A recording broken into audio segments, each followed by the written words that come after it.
کتێبی نوێژ نووسینی مامۆستا محەممەد فەتحوڵڵا گولەن.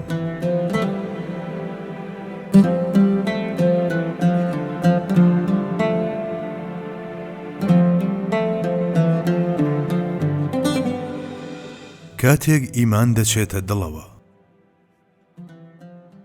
لە دوای 13 ساڵی پڕ لە چەرمەسەری خوای گەورە دەرگای مەدینەی لە موسڵمانان کردەوە. ئیمانداران لێرە ڕۆژ لە دوای ڕۆژ بەهێزتر دەبوون.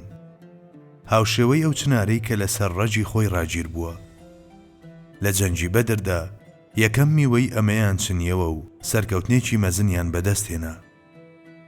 بەهۆی ئەم سەرکەوتنەوە توانای بەرەنگاربوونەوەی مشریکەکان شکا و ڕاگیربوونی ئیسلام لە سەرپێیەکانی خۆی بۆ هەموو لایەک سەلما.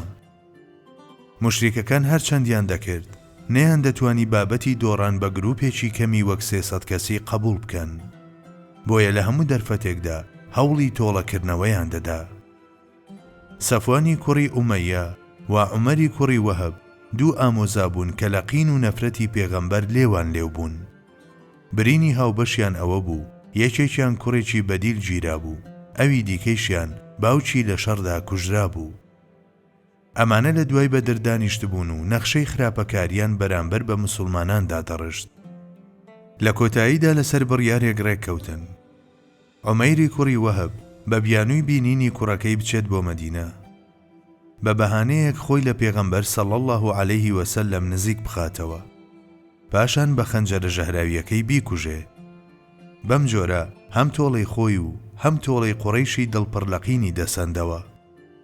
عومەیر بەم هەست و نەستەوە بەرەو مەدینە بەڕێ دەکەوێت.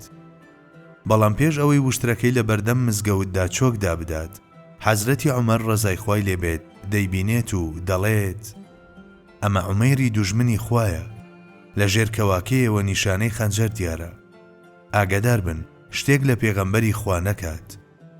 دواتر دەچێتە لای پێغەمبەر صلی الله علیه وسلم و دەڵێت ئەی پێغەمبەری خوا، دەترسم عومەیر شتێکت لێ بکات. پێغەمبەری خوا زەردەخەنە دەکات و دەفەرموێت ئەی عومەر بهێڵە بابێت. کاتێک دێتە ژوورەوە پێغەمبەری خوا لێی دەپرسێت ئەی عومەیر بۆچی هاتوویت؟ عومەیر دەڵێت هاتووە کە فیدیەی کوڕەکەی بدات و ئازادی بکات.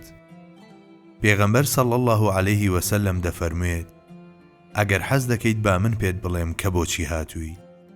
پاشان دەکەوێتە باسکردنی ئەوەی چۆن لەگەڵ سەفواندا دانیشتون و نەخشەیان داڕشتووە.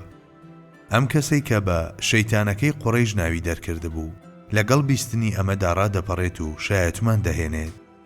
کاتێک بەستەی دەوران دەگۆڕێت، ئەو کەسەی کە تا دوێنێ شەیتان بوو دەگۆڕێت بە یەکێک لە حەواریەکانی پێغەمبەر. عومەیر بە درێژایی ئەو ماوەیەی کە لای پێغەمبەر صلی الله علیه وسلم دەمێنێتەوە بە عەشق و هەیەجانی ئیسلام پڕ دەبێت و هێندە دەخرۆشێت لە قاڵبی خۆیدا جێی نابێتەوە.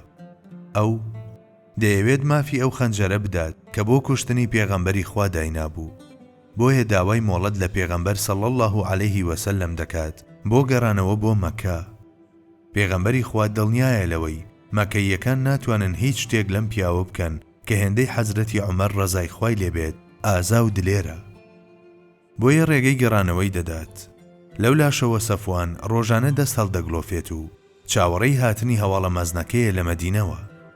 هەواڵی مەدینە لە هەموو قافلەیەک دەپرسێت، چونکە هەواڵە چاوەڕوانکراوەکە هەم خۆی و هەم هەموو مەککەی غەرقی خۆشی دەکرد، کەچی ڕۆژێک هەواڵی موسڵمانبوونی عومەیری پێدەگات.